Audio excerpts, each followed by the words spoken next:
We welcome everyone to another enthralling session of Excelsior 2021. An entrepreneur always searches for change, responds to it, and exploits it as an opportunity. There's nothing more exciting than having such eminent personalities with us today. With this, I, Anjali Pancharia, And I, Yashraj Raze, would like to introduce you to our guest for this session. Aim high regardless what people would say. Today with us, we have one such personality who had high aims, worked hard for it, and achieved it. Mr. Divyanshu Damani is an entrepreneur, a social media influencer, a keynote speaker, a vlogger, a host, a passionate scuba diver and skier, and he is also professionally trained in both. It's 11 As they o'clock. say, there's no single goal for entrepreneurs. Sir is a graduate from St. Xavier's College, Kolkata, and his video content has over 100 million views on all social media platforms. He has spoken at TEDx and Josh Talks and over many other speaking platforms. Currently, he is the co-founder and CEO at TagMango, a media company which was called for an interview by Combinator. His hard work and determination made him feature in Forbes Asia 30 Under 30 2021 list. Without any further delay, I now welcome Mr. Divyanshu Damani. Welcome, sir. Thank you. Thanks, Anjali. Thanks, Yashraj. Thanks to the entire team at EDC VIIT for calling me and having me over.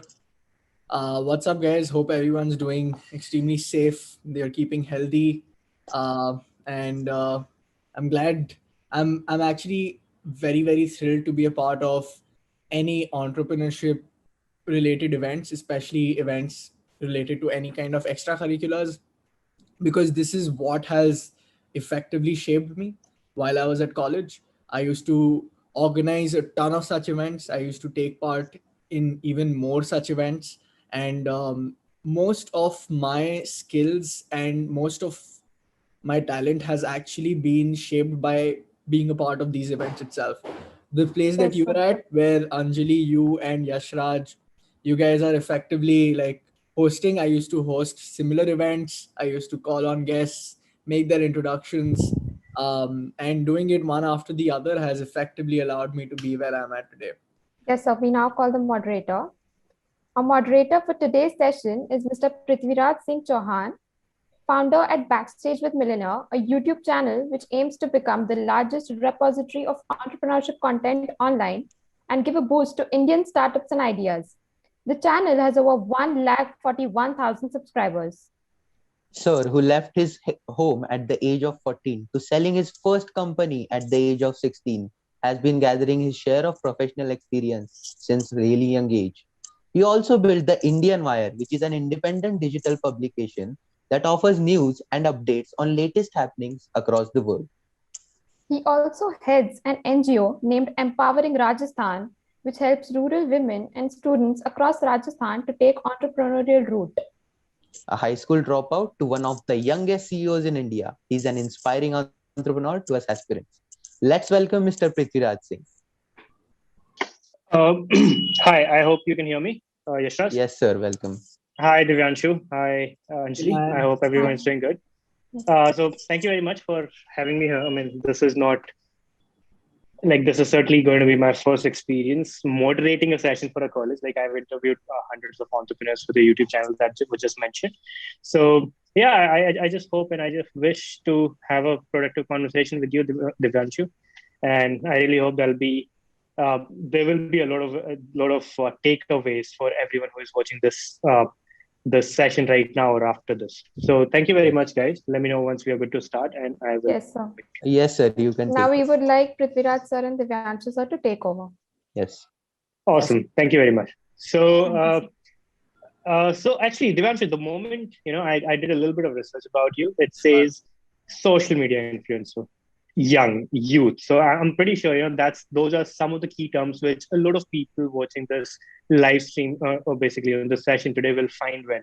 And there was this report, I think, by KPMG or that they basically did a survey about what do the teenagers of today, like 13 to 17-year-old, want to become, and majority of them wanted to become digital creators, either vloggers or YouTubers or people who wanted to, social media influencers. Right. So let's come back to your story, and let's start with like where was your beginning? Oh, where was my beginning? I think my beginning effectively happened while in school itself, not with respect to the social media journey, but um, I mean, even in terms of getting into a social media journey, I have always looked at everything from a very entrepreneurial lens. Whether this looks like a successful entrepreneurial venture that I can effectively get into or not, and that has been like my north star in order to take any decision. So yeah, like I was saying that I was doing a tremendous amount of things, and that extracurricular both increased my confidence, and secondly it also like increased my communication skills, which becomes extremely strongly used in the real world. And then when college happened, my principle when I got into college in terms of my thought process was that I want to do something different while I'm at college, apart from the things that usually everyone does. And I was always on the outlook of what is something different that I can effectively do. And Right. that's when I started my like social entrepreneurial venture called Wake Up Kid. So it was like second year of college that I effectively started that, and I had no clue what I was doing in that. I just started it in order to like build social awareness on social media. Then we started taking like cleanliness drives with a focus on sustainability of that cleanliness drive. We built awareness around something called the hand pull rickshaw, a bunch of things I was doing. Then I built my first tech platform, which was like a volunteering donation platform that I built out of India, and we pitched it to a bunch of places, got onboarded a few NGOs, and was connecting them to volunteers. That is what I was doing again, but I had no clarity, to be honest. But I was trying to explore everything possible, and the focus was, can I do something different than what the usual things that people usually do in college? And one thing led to the other. In while I was building content for Wake Up Kid, which was different social awareness kind of content, I realized that social in itself is gonna grow like extremely aggressively. Um, Looking at the trends both in the US and UK as well, and I said that, hey, this is something like a unique opportunity that we can potentially explore. So while in my final year, I put out like 3 to 4 videos talking about different topics, um, books Right. that I've read, concepts that I've come across, etc., and directly talking to the camera on the same. And that did well. And out of college, I said that, hey, look, let's look at this from a more entrepreneurial lens. I studied the landscape and said that this looks extremely interesting. And Right. I said, I have the skill set of like talking to camera. I'm very comfortable in it, and let's use that to build content. And then one thing led to the other after I started building content, essentially. Right. So getting back to your time at college, or Sure. basically your beginning times at while you were still a student, and that's where I'm sure a lot of audience today will actually, connect themselves. So, what were those initial challenges, or at least because you, I mean, not just you, everyone, when we are in that age, we kind of seek that validation before, do anything. Even if that validation doesn't matter, we kind of have that perception within us that, okay, what will, let's say, my classmates, my parents, or anyone who is around me, who we think, their opinion matters. So what were those, some of those challenges, or, did you find them as challenges? Did you not find them as challenges? So let's talk about that a little bit. So every human being, be it even at the top of the the game, has self doubt. Every human being, be it even Mukesh Ambani, Virat Kohli, whoever that is. And number one, when you're especially trying something new, that tends to creep in, especially in a social media world where you're putting yourself out there so much for everyone else, especially in your close network, to consume. That self doubt definitely creeps in, that, Are, main kya kar raha hu? Are, what is happening? Really, what's the kind of feedback I'm going to get from people? People are going to say, what's actually going to happen? And Correct. and in the initial time as well, that too happened with me. I was also going through all these dilemmas, saying that, what's the feedback, what's the validation that I'm going to get from people? The the thing that I've always constantly reminded myself of from the time I've done every single thing is that is is effectively that if I start listening to other people, then I'm gonna like get nowhere in my life. I've Correct. got and I said that hey, if I really trust my intuition, I really trust my gut, and I like jumping into things very aggressively. So if I think that this is a very solid idea that I can test out for the next 6 months and see feedback on the basis of data and data only, after putting in 6 months of solid, honest hard work, and if that data says that hey, no, this is not working or this is working, then on the basis of that, I will decide whether I need to move forward or not, instead of whether hey, what's my friend saying, what's my neighbor saying, etc., etc., because that is always going to be there. I've got a commerce background, and when I was building a tech company, I had like kind of zero idea in terms of building a tech company, especially when we were building TagMango. The first 9 months were extremely tough while we were building it. And we were bootstrapped as a company. We were trying of struggling. But when Y Combinator happened and we got backed by the biggest investor in tech across the globe, which is like the mecca for tech startups, that and I was the only me and there was one more guy out of like 30 Indian founders who were from a commerce background who were in YC that year. So it kind of builds a different amount of kind of confidence. And again, at that point of time, a lot of people said that, hey, what are you fool? What you don't have a tech background. You need to study computer science engineering to effectively build a tech company. And again, I just close that door and I say, Divyanshu, what does your gut say? What does your intuition say? And I just go after that.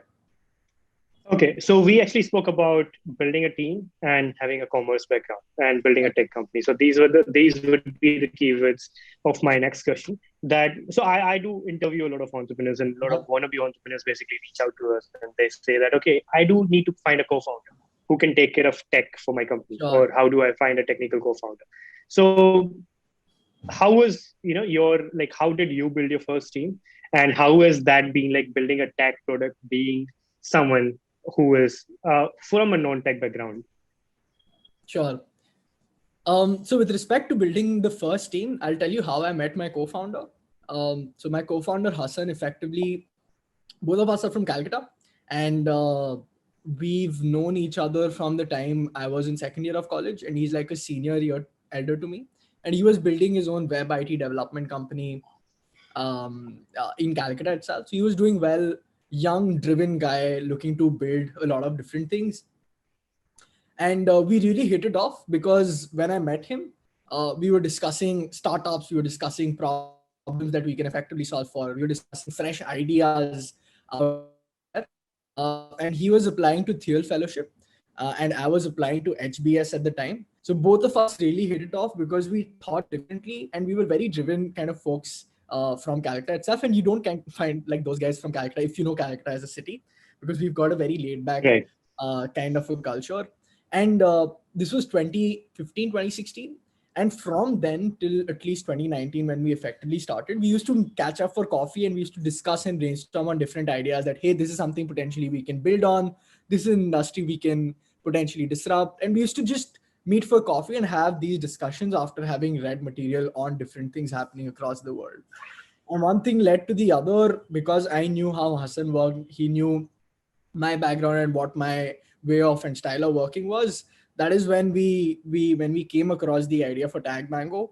It was like kind of written in a way that we effectively started together, and our skill sets matched very, very well because I came from a creator world, a creator background with the business side of things. Hassan came very strongly from the tech side of things, and we came together. Your question around how, so if someone is in the same soup and is looking to find a tech co-founder at this point of time, I think now there are multiple channels that you can effectively look at. So if you're looking to find a tech co-founder, one, you have to let everyone in your network know that you're looking for a tech co-founder. That is point one. So you need to be very, very vocal about the same. Talk to your friends about it. that, hey, this is something I'm looking out for. So the more people, so they start also keeping that at the back of your head and thinking about it. There's a tremendous amount of opportunity in terms of reaching out to people through LinkedIn, Instagram, Twitter, and people don't actually realize that you should every day, like I do this, I still do it. I connect with 5 new people on LinkedIn whom I find could be very, very relevant for me down the road. So you should definitely connect with people and have conversations. Like if I was a student, I would reach out to at least 10, 15 people every single day on LinkedIn, people who effectively could be my idols or have are at least one step ahead of me, and just want to get on a conversation with them for like 15 minutes. Just say that, hey, I want to jump on a conversation with you for 15 minutes. And that is something like I'm really, really good at. I have been able to crack meetings with billionaires and some of the top most people of the country just by following up and reaching out to them through cold email. That's it. And there's no magic attached to it. So even reaching out to them and even sharing your problem statement of having a tech co-founder and we're looking for something like that, really, really works. A third thing, there are a lot of platforms like, I'm forgetting the name, but there is a boot camp in the sense which effectively solve for this particular problem statement. Like in entrepreneurship boot camp in Singapore, it usually happens where it's like a 3-month program where you come in and where you apply for it, you come in and then you kind of meet your co-founder there, and then you guys brainstorm on an idea and come up with the idea, and the idea is good enough. These guys also put in like 100,000. So my roommate at Y Combinator, he went there first, and then he came to Y Combinator. So you can look up opportunities like these.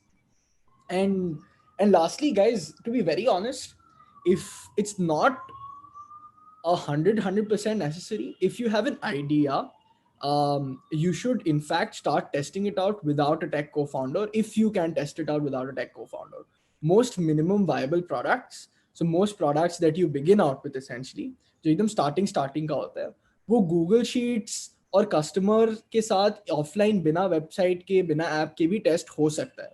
The idea is to test out whether this is something that works or not. Once you see that this is something that works and customers are wanting this even more, then you deep dive into it, and in that journey you will find a lot of people. And lastly, I think as a startup founder, you should go to like a lot of these startup events and have conversations with almost every single person at these startup events. And as in when if you keep your eye out there and you keep looking at people, you'll automatically find a tech co-founder in that journey. So yeah, that's how you can go about finding a tech co-founder. What was the second part of your question? The last part of your question? Building a tech company without, like, how is it for you personally? Yeah, building a tech company without a business background. So to be very honest, it is Without a tech background. Yeah, Sorry. without a tech background. To be very honest, I mean, it's not that tough. Effectively, you should know the what you're building and the why you're building it. The how, if you're an entrepreneurial mind, you will be able to figure that out.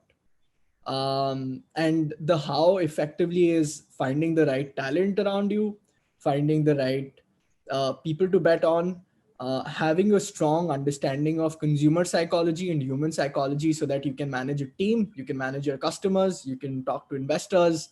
If you're good at pitching, you can raise capital. So it's not that tough.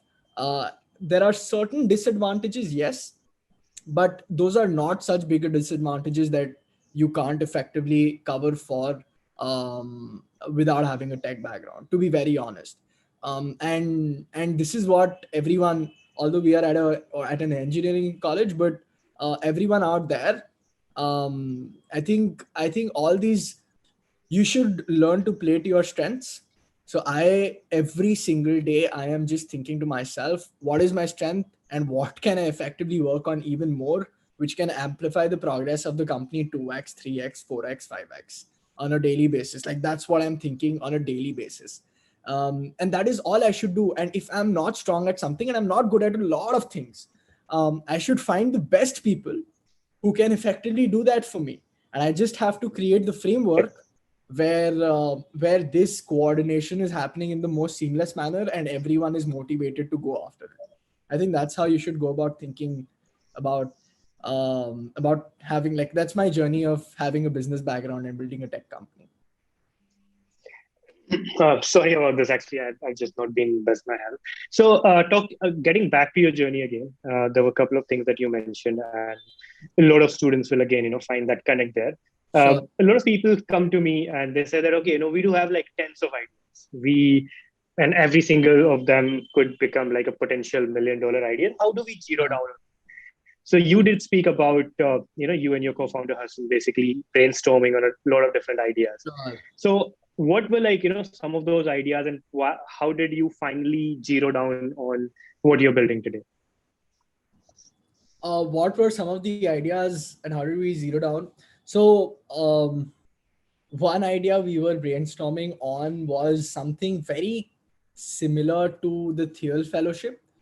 We were looking at promoting entrepreneurial talent in the country, like incubating them out and then pushing them out effectively, which is also on the charts down the road after TagMango is doing even better than what it is doing right now. That was one of the ideas we brainstormed on. There's a bunch of other ideas we've thought of, not able to and we used to just dabble ideas that, hey, this looks cool, this looks interesting. How we narrowed down upon this idea is actually, it seems it's written by the universe. So we were meeting up for a coffee. Me, my co-founder Hassan, and my cousin Harsh, all three of us were meeting for a coffee. And essentially Harsh, my cousin, he wanted to build a website mate, and I was making that meeting happen. So Hassan was the guy who would effectively make the website because he's got the tech company, the web IT development company. So he's just catching up, and we were talking about different things happening in the ecosystem. I mentioned that, hey, this is a blog article I read in my own space. And I know that this is, on a personal level, I know that this is a pain point, that monetization overall looks like a pain point. Along with that, influencers are finding it challenging to find brands, and brands are finding there's another wave of nano micro influencers where you effectively get customers to come and chat about it. So and become brand advocates for a certain brand can be extremely effective marketing for that brand. So that is when we had the conversation. I said to Hassan, let's catch up the next day. We caught up the next day, and we said that let's brainstorm. You read up on this a little more, I'll read up on this a little more. The next day we met for like 4 hours after having researched on our own, and we were brainstorming in terms of what the scope for the Indian market effectively could be. The next 10 days, we did not jump right into it. The next 10, 15 days, the next couple of weeks were dedicated to see whether this is something interesting that we need to go after. And the deeper we went to it, the more opportunity we saw. So we went deeper into it. And then we decided, hey, let's test out a minimum viable product on this. So not directly making a website or application. We said that, hey, let's get our first brand, get the first set of 50 influencers who are nano micro influencers, and put them on an Excel sheet, get that brand and get that campaign run through and offline through calls and reaching out to people. And the first 2-3 campaigns we ran in that format, we saw that, okay, the brand is also finding it very, very interesting as a case study. And then we said, okay, now let's build the tech product behind it. So that's how we narrowed down upon it. It kind of came to us. I don't even know how it happened, but it kind of came to us. But I understand the challenge that you have 10 ideas and all 10 seem like potential $1 billion companies. What you should effectively be doing when you have those 10 ideas, I think you have to prioritize according to 2 things effectively. Number one, if you have domain expertise or any clue about that industry or not. If yes, then that idea gets, let's say, 5 points. And second, what is the potential market size for that particular idea that you're effectively thinking about? Then again, if you can kind of look at a market size or think of a market size attached to that idea, then give that another 5 points. An entrepreneur had once told me that if you have gotten an idea, and if, let's say, you stick to that one idea and you've been able to sleep on that idea for a good 21 days, that even after the 21st day that idea sticks to you and you're still thinking about it, then that is something that you should potentially go test it out. I don't know how much that is true, but I still see some kind of thought behind it. So that is also something you can do in order to test that out. And lastly, I think, ideas are extremely cheap. It's zero value. There is no value in your idea. If you think you're going to build a $1 billion company on the idea, it's absolutely not true. We've changed so much from our initial idea to what we are doing right now. It's not even funny anymore. And we were making a tremendous amount of money in the previous idea as well. But because we did not see that scale that we could potentially achieve, so we said, hey, let's move to something else. So guys, idea is zero. Get down to it, execute. If you think an idea is valuable enough, go first talk to the customer instead of just chatting with yourself that, hey, what do you think about this idea? Is this really a problem statement for you that I can potentially solve for, or not? And once you've gotten those initial customer feedbacks, then you think, okay, whether this is worth pursuing or not, and then you take those decisions accordingly. Everyone has ideas. Every single person has ideas.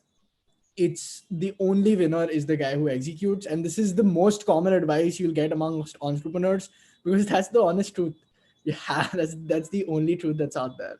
So that's how you can go about narrowing down upon an idea that you were thinking about. Okay, so there are a couple of things which you actually kind of mentioned in your in your last answer, but I would want you to maybe give a little bit more details on them. What? One, like when you were beginning, or at least basically what exactly is the vision behind that? Let's begin with that. Okay. And another thing that you mentioned, that okay, when you started with the idea, or when you basically, what was your first white paper on TagMango, that okay, this is what we have to build, and what you're building today, obviously the vision or what you're building has been changed. So both on that, like basically coming onto your product now, that okay, where it started, where do you think it is going now, and what has been that philosophy of the change that you have seen within the product? Sure. So from day zero at TagMango, both me and my co-founder, we've been committed to the idea of bringing about financial independence to an incredibly large number of people in the country. Lately, when I got through Forbes, I'd put out a post saying that we want to be the biggest self-employer, biggest platform for monetization of self-employed individuals in the world. So we know that most number of self-employed individuals will be making maximum amount of money from a platform like ours. So we want to enable that financial independence. And that has been the idea, the North Star that has shaped every single decision within the company, even the pivots that we've effectively gone through.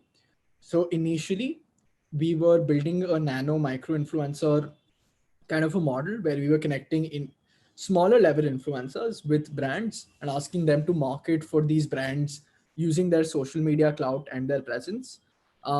We ran that for about a year, scaled that up to over 100, 150 brands that we effectively worked with, all top names in terms of the brand world.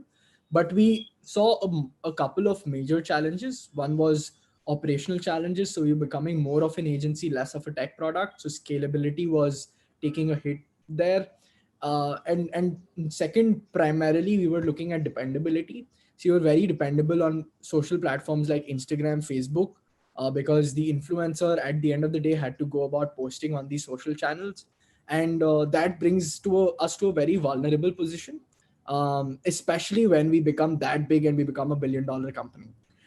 So those were two challenges that we came across, and we were already thinking about it because operationally it was getting extremely tough for us to really scale up the product, and finding product market fit was becoming difficult.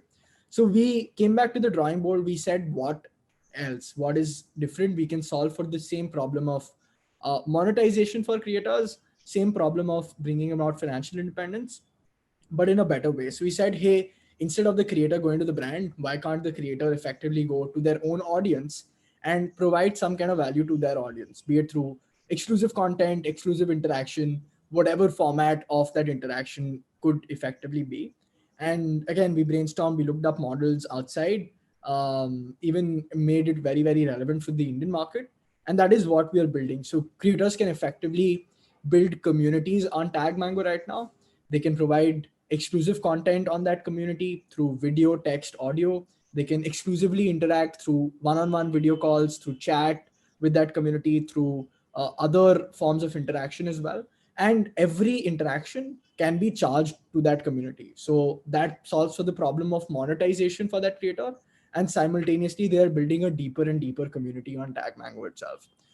And that is what we are going after. And the vision remains the same. We want to become the platform that employs the highest number of self-employed folks and maximum amount of money across the world. There's one interesting thing I usually add. I'll just add one thing. When someone asks me about this, I usually say we are working to becoming the sixth logo behind the truck. So if you see a Facebook, Instagram, LinkedIn, Pinterest, Twitter on the truck as logos, TagMango is going to be the sixth logo, where whenever anyone sees that logo, they understand that all the premium offerings for a certain individual are attached on that brand. So if I've got to check out the premium offerings of any particular profile, I can go on to TagMango and look that up. So that's how we usually put it out to everyone in terms of vision. Right. So, because I know a lot of people watching this are entrepreneurship enthusiasts, and they certainly want to maybe start up someday. Sure. Let's come back to your Y Combinator experience. Like, how did that happen? How did you reach out to them? And basically the whole process. And after Y Combinator happened, after you were a part of their 2019 batch, you said, or 2020? 2020, winter 20. Okay. So after that, like, how has your thought process about entrepreneurship, about building something changed? Like, how was that experience being there? Sure. So I'll explain the process in terms of applying to YC. Our experience maybe a little bit, because to a lot of people it is like something like a rocket for a lot of them. So YC effectively takes 2 cohorts every month. Every 6 months they take in startups, about 200 startups across the globe, and they invest a small amount of money, about $150,000, against usually 6 to 7% of your company. And the process of application, there is a simple application process that you'll find on the YC platform. If you go and search for Y Combinator, they ask you about your business, what you're thinking, how you're thinking, your profile, everything, basic questions around a startup. If you go through that, if you're selected in that form, then you're called in for an interview. The interview is like it's a very special interview, because it's like a 10-minute interview on the basis of which they will throw at least 25 to 30 questions at you. And you have to answer each question within like 15-20 seconds. And on the basis of that 10-minute interview, they will effectively decide whether they do want to fund you as a startup or they do not want to fund you as a startup. And that's the entire process in terms of how you can go about application. Who can apply to YC? Interestingly, people even at idea stage can apply. If you've got extremely good profile and you've shown really strong accolades before, then you are someone who can potentially apply to Y Combinator. Apart from that, if your idea is also extremely good, but you've usually you've not really tested it out, you can still apply to YC. You might have a chance of being called in. People a little earlier, early stage companies where they've tested the product out and have basic traction going, are usually the ones that get selected. But it's not, but even at idea stage, you can effectively apply. And I tell entrepreneurs or anyone who's thinking, even if you're an idea stage, you should still apply to the process, because even answering those questions gives you a lot of like clarity of thought process in terms of what you're thinking of building, how you go about thinking about an industry, and a lot of other things when it comes to startups. So for us, we applied to YC twice. The first time we applied, we were on idea stage. So it was like a couple of months into the company. We got our first 3-4 brands, and we applied. because our profiles were strong, I was a creator, my co-founder had a strong profile, we got through the interview round. Now, interestingly, in the interview, although we prepared very well, I had done more than 20 mocks for YC interviews. We could not perform finally because we did not have data on the business. There is one side is you have an understanding of the business extremely well. The other side is you prepare for the business and you prepare your answers. That when you prepare your answers, that does not really work. When you know your business in and out, that is effectively when it works. So the first time we went for the interview, we to be very honest, we kind of blown it out of proportion. So it was bad. And we said, no worries, yeah, YC is not the end of the day. We've gotten into business for a certain focus. And I'm glad it did not happen then, because it allowed us to go through that entire hustle period where we kind of ate shit for 6 months. We shifted the company from Calcutta to Bombay. We like lived out of a home office. Made like incredible stories and experiences of that home office journey. And 7 bachelors living out of a home office, like building for the world, it was mad, dude.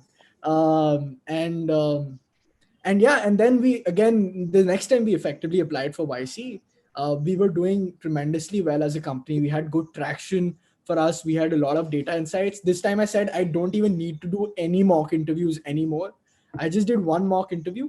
I just like had a conversation with the founder of Misho on it, and he said that, okay, you guys are good to go. I said, let's go. I know my business in and out. There's no particular question that I can't answer, because this is my business. I've been building this for the last 6 months. I've been really putting in the work. So this time we went for the interview.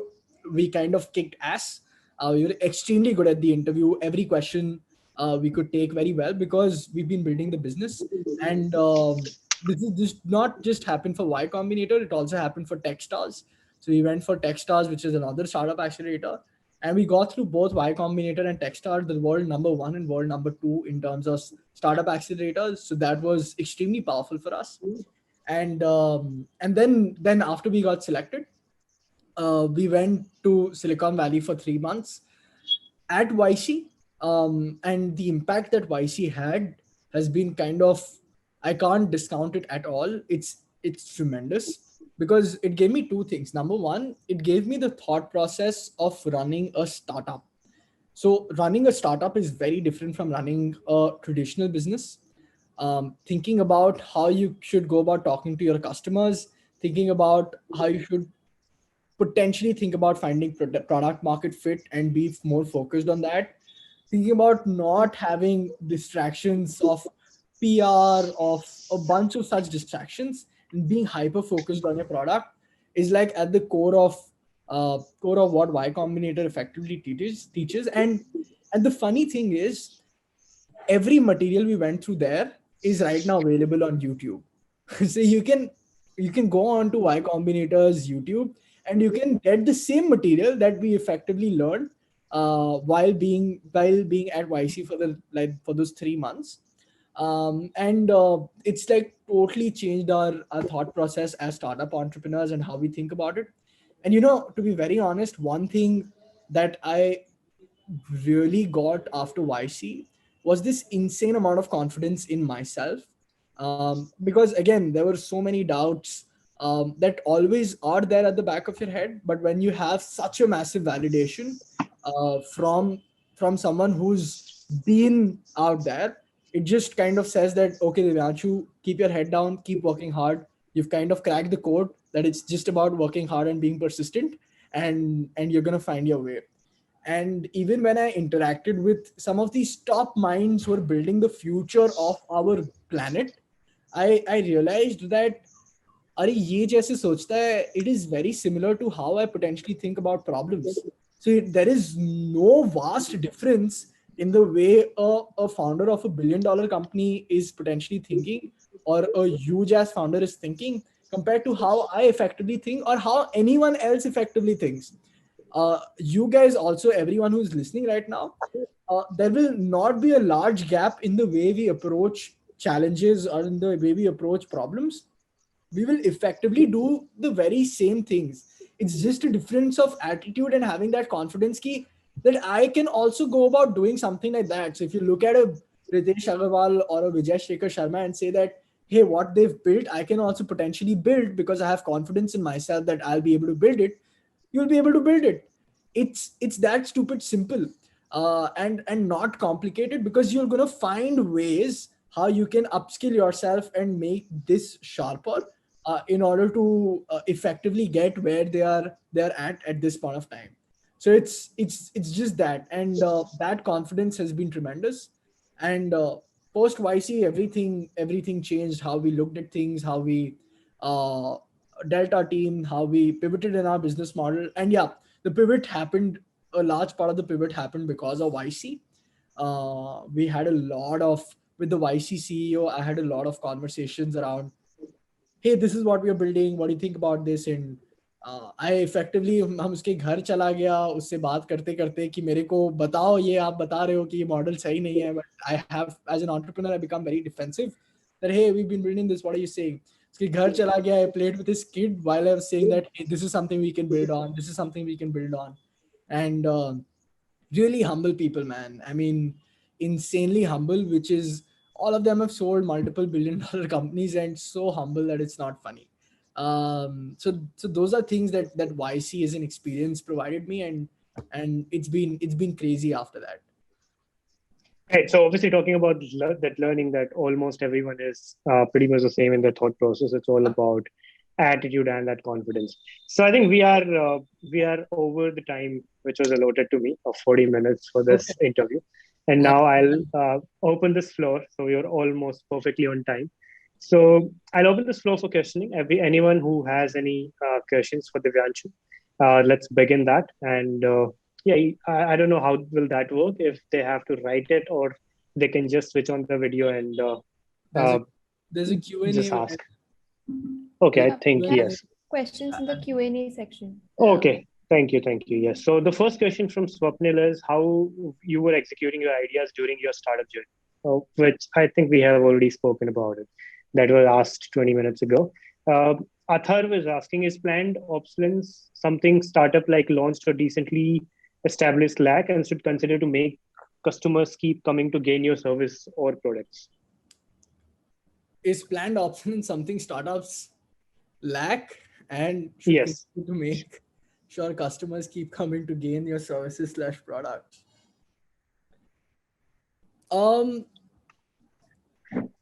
Planned obsolescence, I would say not, primarily because I think startups, especially the good ones, they're thinking, and this is the early side of the startup journey when you are kind of looking for a product market fit.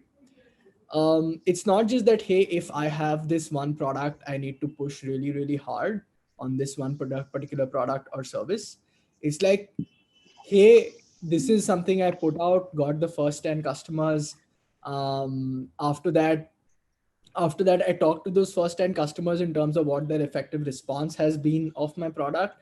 If it is good, yes. If it is not, then what else can I potentially solve for? And that's how good startups go about thinking about this problem. And instead of just kind of pushing your product or service constantly out there. So that's how I would effectively go about it. How do you know or find out the content for your social media? Ritika is asking. You don't know. You just have to try. I think especially when you are an early content creator, you just try everything that you think you're good at, everything you think you have even the slightest bit of interest in. If you think you can make comedy reels, dance reels, if you can make informational content, if you think you can interview people and you have the art of conversation just like Prithvi does, and so you test every single piece out, especially early on, and then whatever is looking most interesting for you, that you're having the most fun doing, and also backing it up with data that, hey, this is something people are liking a lot and this is something very different. That's how you finally go and deep dive upon it. The juice effectively is that you have to start. When you put out the first video, then only is when the real ball gets rolling, which I think Prithvi will be able to relate to a lot because he himself is a very, very solid YouTuber. Right. So the next question is from Young Lord. I don't know if that is a real name, but I think it's happening on Zoom. So yeah, what's your take on the favorite part of being an entrepreneur? I love the question. Um, it feels like Harry Potter. You can effectively create magic. And the power to create that magic, that I have this idea right now and I can convert this idea into reality in the next 2 weeks or 2 months and see it happening in front of my eyes. It is magical. And that feeling, I think no one can take away from me when it is becoming an entrepreneur. And when you look at that product that you've effectively put out, making real world impact on different people's lives, there is no more fulfilling feeling than that. I'll tell you one anecdote very quickly. There is a creator on our platform who effectively just makes $30,000 per month through his offline teaching. In the first month on being on TagMango, he's been able to make more than ₹1,00,000 on our platform. So for him, his entire life has changed. How he thinks about sending his kids for education, how he thinks about buying medicines for his parents, how he thinks about financial planning forever has changed because we've built this cool product and we're able to solve for this monetization challenge. And the amount of feeling that kind of fulfills me when something like that happens, that is the favorite part of being an entrepreneur. Right. Soham, what is the meaning of word TagMango? Why did you choose this name? Oh man, I've answered this a lot of times. So TagMango effectively, there's a PR story and there's a true story to it. The true story. Let's go with the true one. let's do the true story, and then I also tell you what the PR story is, what we sell now. When we were starting out, both of us as co-founders, we said we were very committed to speed. From day zero, we've said that, hey, we want to move extremely fast because the startup world moves extremely fast and you're left behind if you don't think in that way. So he said that a lot of founders make the mistake of spending an incredible amount of time thinking about the name and not thinking about execution. So he said that, hey, the next 2 weeks, we will only put down and figure out the name. And if we only are able to come up with a good name, we are good. I mean, that is 2 successful weeks for us. That's how we set our KPI for ourselves. So we had no idea where to start. So we were putting out random permutation combinations of random names. So I put down my name, my lineage, his name, his lineage, fruits, vegetables, animals.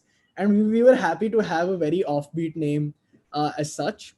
Like a Zomato, which does not really have a lot of meaning attached to it. You can create a meaning out of it, but not a lot of meaning at the outside of it.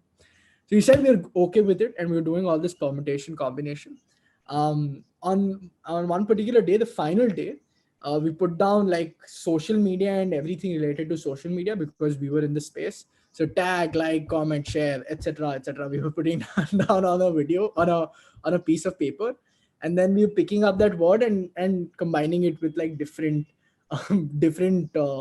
like animals, different mangoes. And the bottom line was we wanted a .com name, which is very hard to find a .com name. We said we want a .com name. That is one of the key ways we're going to decide whether it's a name good enough or not. And then we came across TagMango. Mango tag was the first one that we came about. We said that, okay, sounds interesting. Mango tag. Mango is like a very, very popular and favorite fruit for everyone. And then I reversed it, said that TagMango, and tagmango.com was available. And it sounds very quirky and sounds very different as a name. TagMango. Okay, what's TagMango? And we called up like 5 to 6 of our friends. He said that, hey, looks interesting. We bought the domain and we thought about it for the next like couple of days. We said 2 weeks coming to an end, we have to finalize upon it. We were, let's go with TagMango itself as the name itself. And the PR story that we sell now, in terms of talking to whenever someone asks me, how did this name come about? I say it was a very, very well thought name. We put in a lot of thought when we were thinking about the name. we thought that tag can be a very interesting social media metric. And since we are building a social media company, tag is one of the most popular ones. So we picked up tag, and mango kind of denotes the Aam Aadmi, the mango people, whom we are trying to build for financial independence for them. And this is like the PR story that we sell to people. And it came about very, very smoothly out of the same. So this is effectively what TagMango and the story behind it is, man. Great. So next question is from Amog, and how to stay positive throughout your journey and how to overcome the thought of quitting when things are not working. Wow, this is the toughest question of all. How to stay positive throughout your journey, how to overcome the thought of quitting. For me, I believe a lot in gratitude. I believe a lot in gratitude and making that my power move, if you may say. So every day I make sure I spend 10 minutes thanking everything that I have and have achieved till now. And I know that this is just the beginning for me, and I've got such a huge and long way to go. And when you kind of bring yourselves to that thought process that, hey, you have already achieved this much, and it's not that you're not achieving anything or anything as such, then you kind of separate yourself from all these questions that, hey, what is it if it's not going to work? And hey, what will people say when I fail in terms of the company? And those are questions that the higher you go in that journey, the bigger the problem, the more the limelight you're at. Currently we are Y Combinator backed, we've raised capital, we've done insane PR. Recently we got through Forbes Asia 30 under 30. The more ahead we're in the journey, the greater the pressure, because the more eyeballs are on you. Everyone in my own community, my friends, my family, my peers, everyone who studied with me, have their eyes on me, saying that, hey, Divyanshu is going to do something extremely phenomenal. And when I am alone, so looking at myself in the mirror, all that pressure kind of comes to me. So at that point of time, I kind of do two things. I say that, hey, I'm so grateful for whatever I have. And second, I remember to not take myself too seriously. I think, and this kind of comes from a spiritual angle more, because I also meditate. I like to study about spirituality. I like to explore myself there as well and try and understand myself better. So at that point of time, I say that, Divyanshu, don't take yourself too seriously. You're not that important. You're just creating all these thoughts in your head. You should focus on what you do best today. That is it. And what can you do with the circumstances you have today? If you can do something extremely well out of it, then go for it. If you're seeing things are not working, you still push for it, and push till a point that you can evaluate very, very objectively that this is working or not. But being objective in that decision is extremely important. And all of these two things keeps me in a positive frame of mind. And it's not that I don't have bad days. Of course, I mean, it's a hard thing.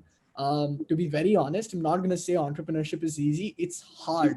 But the fun attached to it, the upside to it, the opportunity of creating an impact in someone else's life, that feeling is, I mean, I would risk it all again for that feeling again. There's so many creators out there. What is the key secret behind the fact that you stood out? Again, an anonymous question, so I don't have the name. Sure. What's the key secret? Interesting. The key secret, I think, the two things that effectively allowed me to stand out. One is my consistency. My consistency, I think I was extremely consistent in, as always, I use this term haath pair marna. मैं हाथ पैर मार रहा था to figure out what works, what doesn't work. I was very, very data focused, saying that, okay, this is working. How can we double down upon it? And thirdly, I was able to bring something unique to the table in terms of a different thought process, in terms of different things that no one else was effectively talking about. Is bringing all of that to the table, which kind of allowed me to stand out. I have been very, very innovative, rather risk taking when I have been like I said, one of the biggest things that has allowed me to build whatever I've built.